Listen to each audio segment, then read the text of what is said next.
So today's text is sort of tough. I don't know if you noticed when Roger was reading the text, if you were with me, it sort of started out kind of nice. Like, right? Fun, like, don't be afraid. Anybody knows that?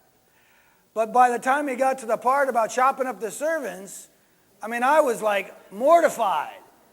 Was anybody with me? I realized I hadn't preached this text before. No wonder why. It's a tough text. And then also that, if I preached it the way I think I've heard it in my life and kind of read it in lessons, I might begin with sort of this upbeat thing about Jesus saying, don't worry, and it's all great. But there's no way I would leave you with that impression. Because by the time we got to the ending part, it would be such a downer. That's what you're going to leave with. So all that part about don't fear and it's God's good pleasure, well, whatever happened to all that? And so I thought, well, how am I going to preach this text? And what really is the message of it? Beginning with don't fear and leaving with, oh my goodness, I'm terrified. So what do I do with that? And so I realized in order to try to get at what I think Jesus is saying, I had to sort of chop it up and deal with it in pieces. This text is difficult not only because some of the things it says, but it's also difficult because of messages maybe we've heard, or where these kinds of judgment languages or pieces usually end up. When talking about, like if you're ready, blessings, yay, but if you're not ready, what? See, even if we read about beatings and chopped up in pieces, somehow we know that all ultimately ends up being translated as some kind of a one-size-fits-all eternal conscious torment for everybody. Right? That's where it ends up. So how am I going to begin with, don't fear, and end there? So the text is tough not only because what some of the things it actually says about God, about God's kingdom, and about consequences, but it's tough because some of the things we bring to it, import into it, and then leave with. And I don't want to leave you with that today. I want you to have what I think is the message that Jesus has for us.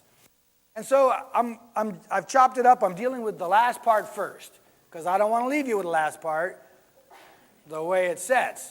So I just want to talk about it and see if I can get a handle on what's going on in the kind of judgment part of the text.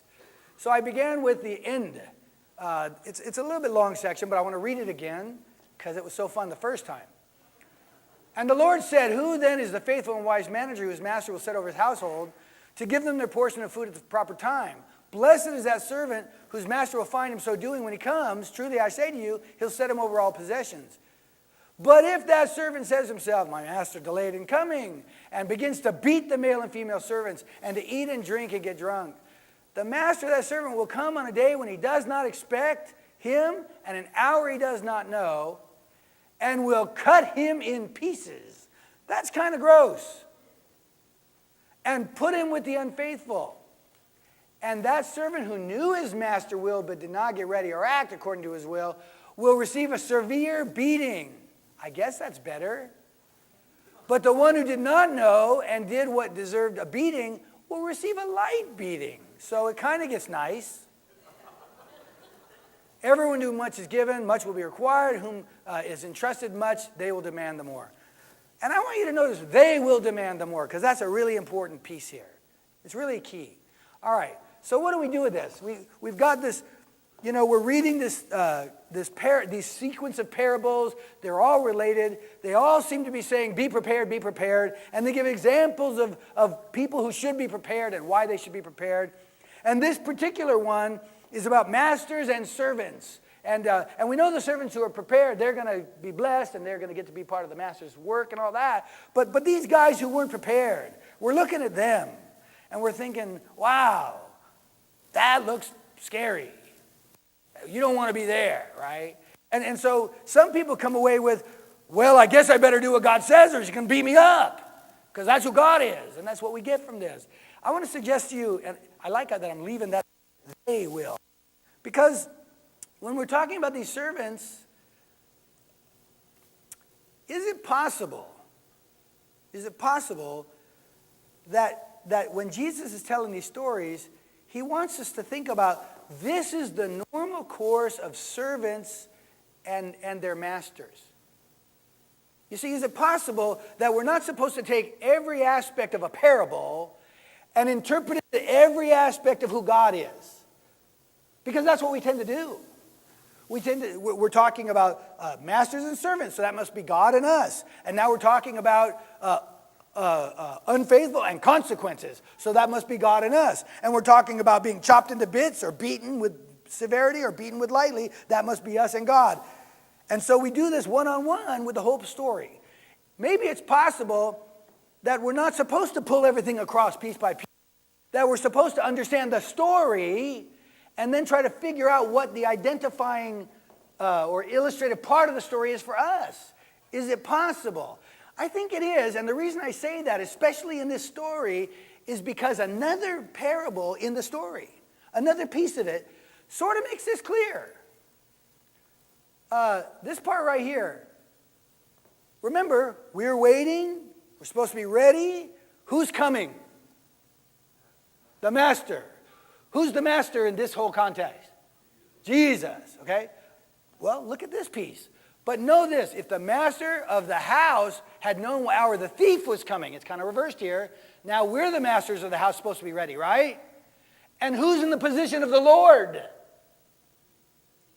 What? That's crazy.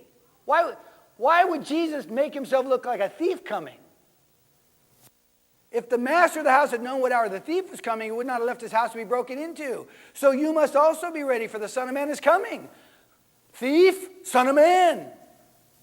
Master of the house, me. Oh, so we should think of Jesus like a thief. Jesus told us in John 10, the thief comes to kill and destroy and steal. Are we supposed to take these things one piece over?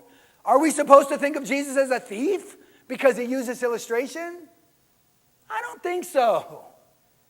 So when I read this one, it's clear to me I'm not supposed to take myself and put myself in, and then Jesus put him in, so he's the thief, and I'm not supposed to do that. I'm supposed to read the story. We all know what it is when you're trying to protect your house, and maybe there's a thief breaking in the houses and stealing, and you don't know if he's coming to your house. We all know in that situation, we should be prepared because we know that someone's coming and we need to do whatever it takes. And the one that's coming is a thief, and they're going to hurt us. In the same way, not that Jesus is a thief, but in the same way, we know Jesus is coming, and we want to be prepared for that coming. And we want to be watchful at all times. That's what we should take. We don't need to make Jesus a thief. We don't have to find some theology to explain how Jesus is a thief. So, if it's true here, in the same segment of Scripture, is it possible that it's also true with this part about servants? That when we're looking, I'm going to go backwards here. When we're looking at this thing about servants, and he describes what happens when the master comes home and the servants are ready and they're blessed and they get more responsibility, and when the master comes home and they're not ready, in fact, they're beating the other servants and not feeding them, the ones who are in charge, and they're being evil, what will those masters do? They will do what masters do with their servants. In Judaism, servants had some protection from the law. Servants had protection, but in Rome they didn't. In Rome, you could do as you please with your servant. They were your property. And so that's what happens in that world. And everybody knows it. Does this make sense? What do servants do what do masters do when their servants are being evil? Well, they do what masters do. And in your experience with what masters do, you may have known some of them have them killed, maybe chopped up. Some of them have them beaten severely, or some of them just give them a light beating, because that's what masters do. What do we take away from this?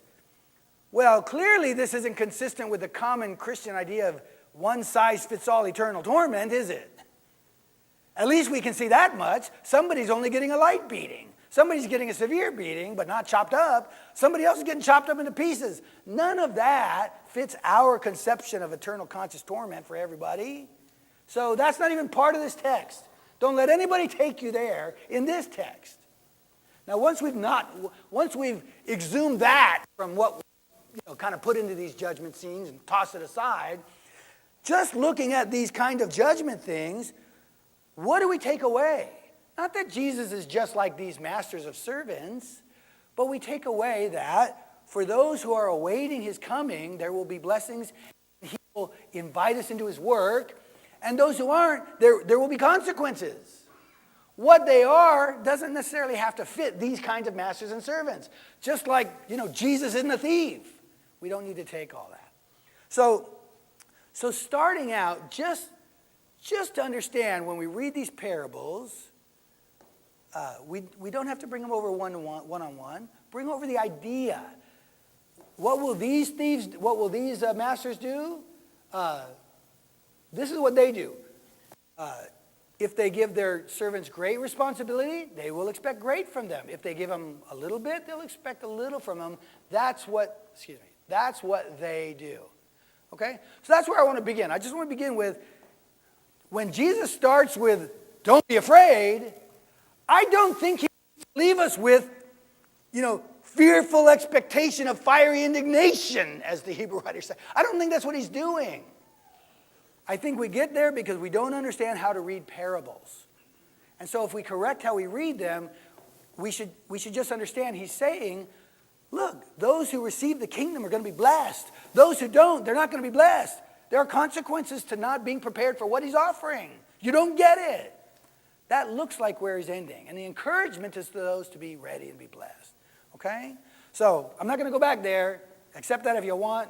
If you don't like it, okay. But I think that's what's going on in this text. So then we get back to the beginning of it. This is more about chopping up again. Now I've lost control.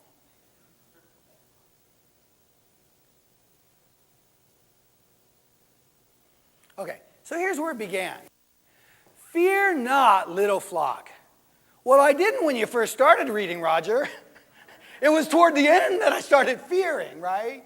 So there is a fear. There is a fear that has to do with respecting God. Jesus says early in this, don't fear those who can kill your body. Fear the one who has control of body and soul. Fear, but he's not saying he wants you trembling in fear. He's saying that's where you ought to put your focus and respect and awe and seek after what he has to do. Right? Learn from him. That's what we're being called to. Because he's not going to say, oh, you ought to fear, but fear not. How can you do both? So it's fear not. This is in the context of Jesus' teaching where he says, look, you don't have to worry about whether you're going to have enough food. You don't have to worry about whether you're going to have the right clothes or not. You don't have to worry about all that worldly stuff. God takes care of the birds. They don't have to worry about it. He takes care of the flowers. They don't have to worry about it. So don't live in fear. Most of the reason why we cling to stuff, to money and possessions, most of it's because we fear. We fear we're not going to have enough. We fear somebody might have more. Right? We fear that somebody might think highly enough of us because we don't have as much. We fear because we're not thinking about the right things. We're not trusting in God. And so Jesus says, fear not. And this is where he's trying to bring us into a place where we fear not. Fear not, little flock. Not just sheep. These are tender words. Fear not, little flock. Right? I'm not going to follow that up, but I'm about to chop you up in pieces. It doesn't fit. Fear not, little flock. Because it's your Father's what? Good pleasure. This is what makes God happy. What makes God happy? When you get everything right. Well, I hope you're trying to do that, but that's not what it says. Right? When you're the perfect person. Well, I hope you're trying to, but that's not what it says. What makes God happy here? To be able to give you the kingdom. It's not saying it's God's good pleasure for those who earn the kingdom to finally pay it off, right? If you deserve it, okay, I'm going to hand you over some of the kingdom. It's not that. God takes great pleasure in giving you the kingdom. He wants you to have it. Nothing makes him happier than you receiving his kingdom. He's not like holding it back to see if you're worthy of it. He wants you to have it. But what we're going to find out, the question is, do we want it? That's going to be the tough question. He wants us to have it, but do we want it? So then I jump over to 35 through 37. Stay dressed for action, keep your lamps burning, and be like men who are waiting for their master to come home from the wedding feast, so that they may open the door to him. Now, you just got to get in the moment here, because we've got to figure out what exactly this kingdom is, and do we want it? We might say, yeah, we want it. Are you sure? So we're trying to figure out what that means. What does it mean for him to give us the kingdom? So he says, let me just kind of rewind a little. So stay dressed for action. Gird up your loins. Trim your lamps, right? Get ready for action.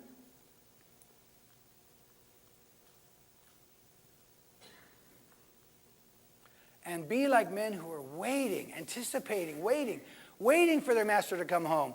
It's not talking about people waiting for a beating. It's people waiting for Christmas gifts, you know? People waiting, anticipating their master.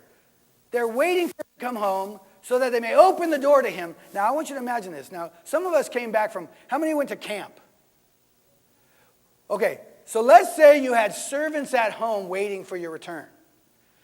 You got home from camp after a week at camp. You're the one that drove all the way in, and you get home, and what would you have those servants doing? I know what I'd be doing. I'd like you to put away all this stuff. Could you do the laundry? Right? Could you make dinner? Am I alone in this? Oh, I'm tired. I just got home. I don't want to do all that. Is anybody with me? So these guys are waiting for him to get home. They weren't sure when he was coming, but they're ready and waiting. And they're going to open the door to him. Thank you, Jesus. We were waiting for that. That happened last time. I'm going to have to think of some theology of this right here. So they open the door when he knocks. Blessed are those servants whom the master finds awake when he comes. Truly I say to you, okay? Now remember, you and I, when we get home, those servants are going to have some work to do, because that's just the way it is. Truly I say to you, he, the master who just got home, will what? Dress himself, prepare himself, gird himself, get himself ready for what? For bed. No. For a nice bath. No. That's what I would do.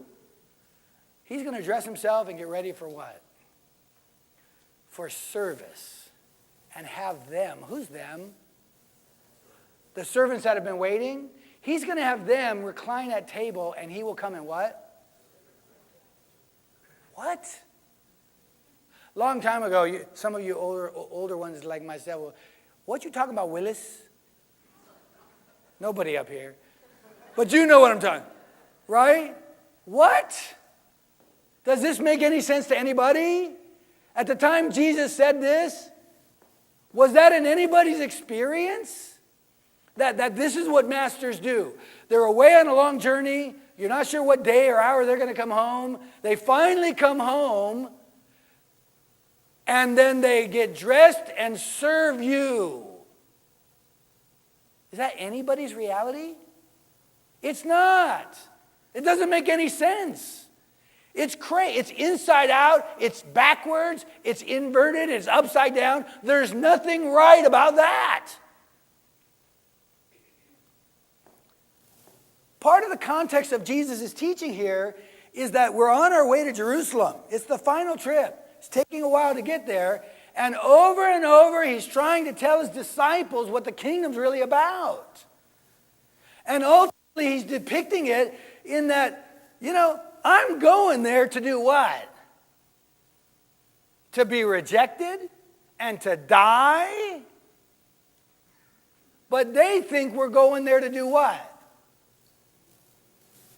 He's going to be on the throne of David. I'm going to be sitting next to him. We're all going to be cool because we were with the Messiah before it was cool. Right? Who gets to be first? Who gets to sit there? This is what they're thinking. It's all they're thinking. And every time he says, I'm going to die, do they get it? They're not prepared for the kingdom. They're going to be prepared. There's going to be some tough stuff to open their eyes. But they're not prepared right now. They don't get it. They're still thinking right side in, inside out, outside in. I don't know how to say the opposite. They're still thinking like the world. They're still involved in everything, me and power, status, stuff, possessions, money, cloud. They're still thinking like the world. And this would make no sense to them or anybody. I don't know if it makes sense to us, right? The master comes and serves. But this is what Jesus is doing. He's trying to slap them awake. I don't know if that's a good metaphor. But he's trying to wake them up and say, you have to think about this. If you're going to be ready for the kingdom, you've got to be able to see the kingdom. See what he's offering. This is what I ask. Do we want it? Do we really want what he's offering? Yes, I hope so. And so he follows on the heels of don't fear. And God, it's his good pleasure to give you the kingdom. Here's part of what the kingdom looks like that he's trying to give me and you. Here's what it looks like. Sell your possessions and give to the needy. He's not talking about sell all your stuff and be broke and now you're the needy. But he's trying to say, you and I tend to cling to stuff and money because it sort of defines us. It's our culture and we got to have more. Our culture's kind of driven by that, isn't it? And we're driven by ads that tell us, you're not okay unless you have this brand and that car and this kind of house and that kind of pizza or that type of soda. That's what our culture tells us. Here's how you can be better than everybody else. And Jesus is saying, no, here's the kingdom God's trying to give you. Be willing to let go of stuff, right? Sell your possessions. Provide yourselves with money bags that don't grow old, with treasure in heavens that don't fail, where no thief approaches and no moth destroys. This is the stuff that can't be taken from you. When we got home from camp, I think it was when we got home from camp. Anyway, I had the 2 brand new boxes of Honey Nut Cheerios from Costco, and they were on sale. And I love sales. But one of the bags was newly opened. And I think, and then I don't know if it was rolled up tight inside the box or not, but the ants went marching one by one, hurrah. And they got into that big full bag of Honey Nut Cheerios. And I hated having to toss that thing. Do you still eat those? I probably would, but I know my family wouldn't. So nothing grieves me because I'm so frugal about some ways. Moth and rust and ants can destroy stuff. They can take that stuff away. But on the other side, we were in Palmdale because Jill has a half-brother who was visiting who she didn't get to see much. So we went out there and saw him for a little bit. And Tabitha saw a clothing store and she wanted to go in there. It was a corner store. It turns out it was a store run by the Foursquare Church. They had nice sales on stuff. So we were in there and we bought a bunch of stuff. And so because of that, the proprietor told my girls to grab perfume bottles. There's a bunch of boxes and they looked nice. They smelled them all and they got the ones they wanted. But Mackenzie, the one she wanted, they didn't have anymore. They just had the bottle. And so the lady gave her that bottle and still let her pick one. And they were all nice boxes. They were big. So she picked another one. But there was a woman in that store who looked like she'd had a tough life. Her teeth were all rotted out. My guess would be methamphetamines and stuff. I don't know. But it seemed like that's kind of what her life would have been. And she had a couple of daughters with her, only a couple of the many children she talked about while Jill was talking to her. But they were with her, and so they talked for a while. And as we were leaving, I don't know if it started with Mackenzie. Mackenzie wanted to give it to her or something. But somehow Jill had Mackenzie's. Mackenzie gave it up, and Jill gave it to one of these daughters. And I had got the kids out to the car, and I was getting the van. We were getting ready to go. And Jill just described this young girl. She was probably, 12 or 13 or something. She described this incredible, experience of this young girl who received, I think something she may never have had. It just was such a treasure that somebody would think about her and give her this out of nowhere. And it's like freely Mackenzie received and freely she gave, and you can't take that away. That's the stuff that lasts. There's no moth or ant or rust is going to deteriorate that moment. You get that? So what I'm saying is, here's the kingdom Jesus is trying to give us, and I'm questioning whether we really want it. Because I think about the kinds of things that Jesus says that describes the kingdom. For instance, like this. He said it's more blessed to give than to receive. I think we may have experienced that here and there, but do we really buy into that as a lifestyle? Or do we prefer the receiving? You got to think about that. Because if we're still really high up on the receiving end of those things, maybe we don't really want this kingdom. Jesus said, if somebody smacks you on the cheek, turn to the other cheek. If I still want to punch that guy in the face, I may not be prepared for this kingdom thing that Jesus is giving. Does that make sense? Now, if I don't punch him in the face, at least I'm on the road. Right? But this is what I'm saying is, do we really want this stuff? Jesus said, don't think of yourself, or I think it's Paul, don't think of yourself more highly than you ought, but think of yourself with sober judgment. In another place he says, esteem others as better than yourself. Right? And look out to their interests. Well, if we kind of think we're better than pretty much everybody else, or even anybody else, and we're sort of just really highly focused on looking out for our own interests, we probably aren't ready to receive this kingdom thing that Jesus is giving. I don't know where I am in my scripture. I want to end with this. I just want to end with this. I said, when the master comes after the long journey and he arrives, and he girds himself and serves the servants, I said that never happened. That was not a reality anybody could conceive of. Well, it did happen, didn't it? It did happen. When Jesus finally arrived after that long journey back to Jerusalem, and he had his servants gathered around him, his disciples, who took up the towel of service? Who's washing feet at that meal? Anybody? That's the nature of the kingdom. And when he did that, what did he tell his disciples? I've done this for you, but what? This is who you ought to be. Why weren't they doing it? Because they didn't know about the kingdom yet. They didn't want any part of it. They all had the opportunity to put on the towel. Nobody did. In fact, when Jesus did, what'd Peter say? This ain't right. This is not how it should be. No way, you're not washing my feet. That's not right. It is right. It's upside down, inside out. It's backwards compared to the world, compared to what they were thinking, probably compared to what we are thinking. But it is right. It is the kingdom he's trying to give us. And if we're going to be prepared for that kingdom, we have to be prepared for Jesus. He is that kingdom. If we are willing to receive who Jesus is as the one whom we want to be, that's what Lord is all about. That's where we're ready to receive the kingdom. And when he's serving, we're willing to serve. And when he's washing feet, we're going to wash feet.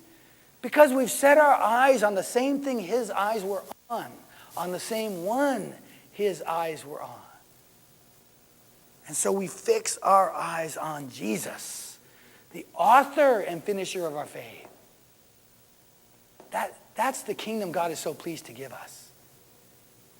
Are we pleased to receive it? That's the question.